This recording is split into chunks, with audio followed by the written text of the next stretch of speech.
This clip is brought to you by SaveWithConrad.com.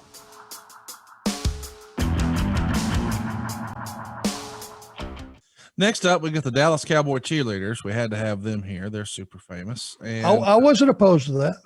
Not at all. The Rock comes out when they're done. He's got a giant flamethrower. Rock announces the crowd number. And then, of course, he sprays fire on his name, which is kind of cool. Then the Wyatt family interrupts. The Rock cuts a promo about, Bray's weight and says something about, you say you're the eater of the world. So it looks like you're the eater of blah, blah, blah. Well, then he rips off his gear or his clothing and reveals he's in his ring gear. He's ready to go. And he wrestles Eric Rowan, if you can call it that, because the bell rings, Rock hits the rock bottom and gets the pin. And it's announced that The Rock has set a new WrestleMania record. He won his match in just 6 seconds. And then John Cena comes out and saves The Rock from a beatdown from the rest of the Wyatts. They clear the ring. And that's a pretty cool moment considering their history, where they've headlined a couple WrestleManias against each other. Now they've sort of patched things up and they've got each other's back.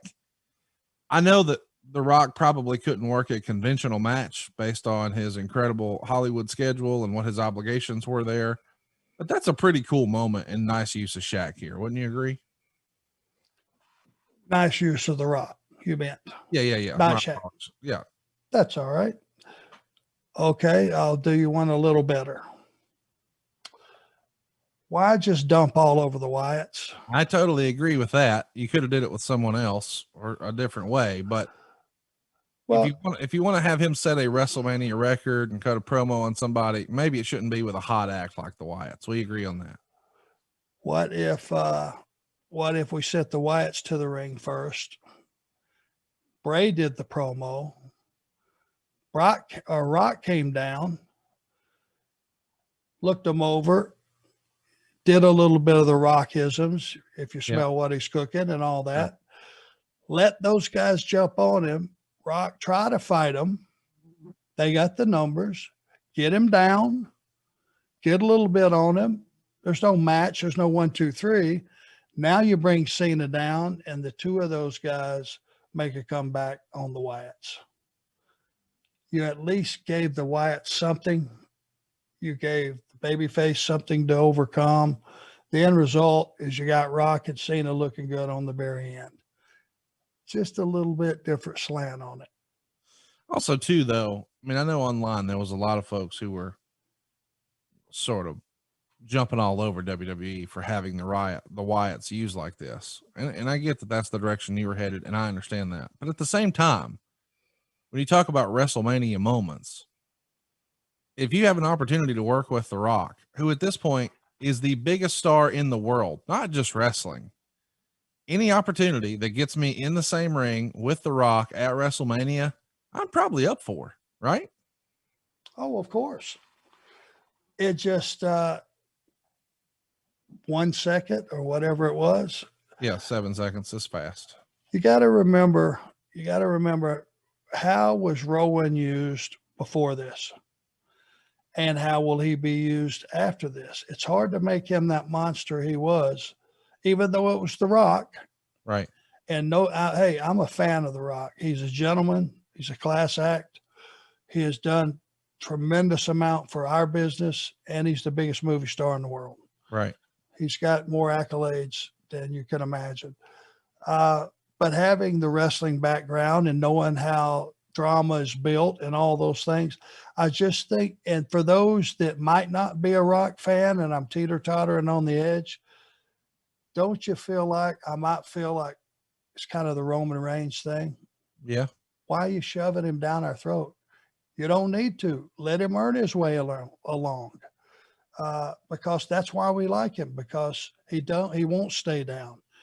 He is the guy that won't quit. He is the guy we can believe in. Just a different way to look at it. Let's do some fan questions here, and then we'll wrap up WrestleMania 32 here.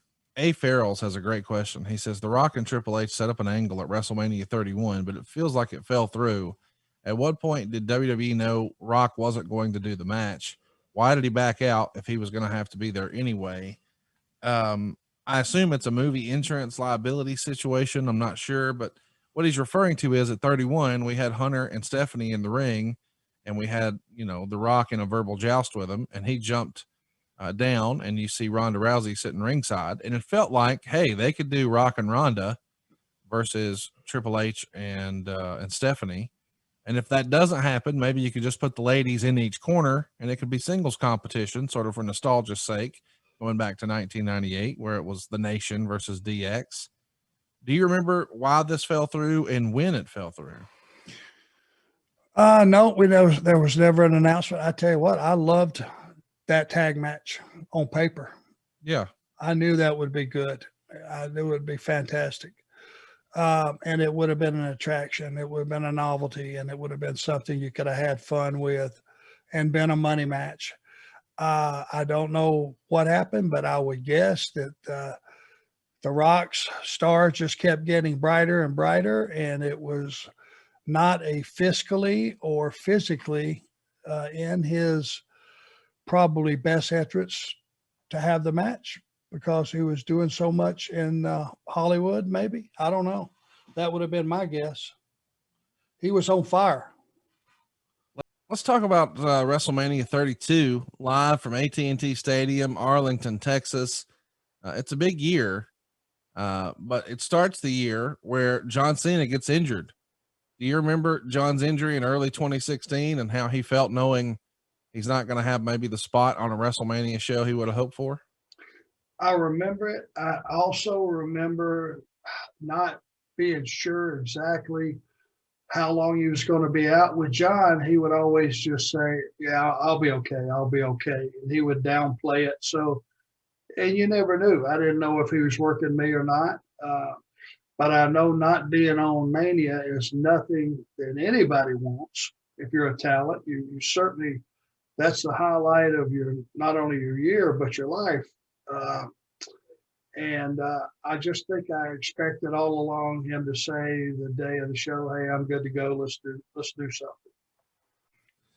Let's talk a little bit about the folks who are coming back here. The Rock is going to be a part of the show. Steve Austin, Shawn Michaels, Mick Foley, and John Cena will all be on the show in some capacity, some way, shape, or form. Do you think over the years, perhaps the company has gone back to the legends too many times? I think sometimes we read criticism online that, hey, they're just so focused on showcasing the legends, they forget to actually build their current roster to that status. Would you agree, disagree, or on a big show like WrestleMania, is everything sort of out of the book? It's a double-edged sword.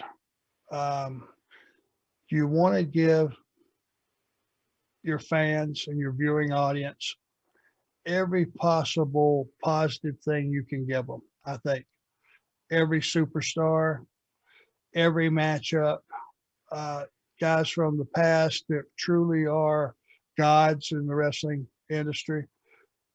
WrestleMania is the place to bring them.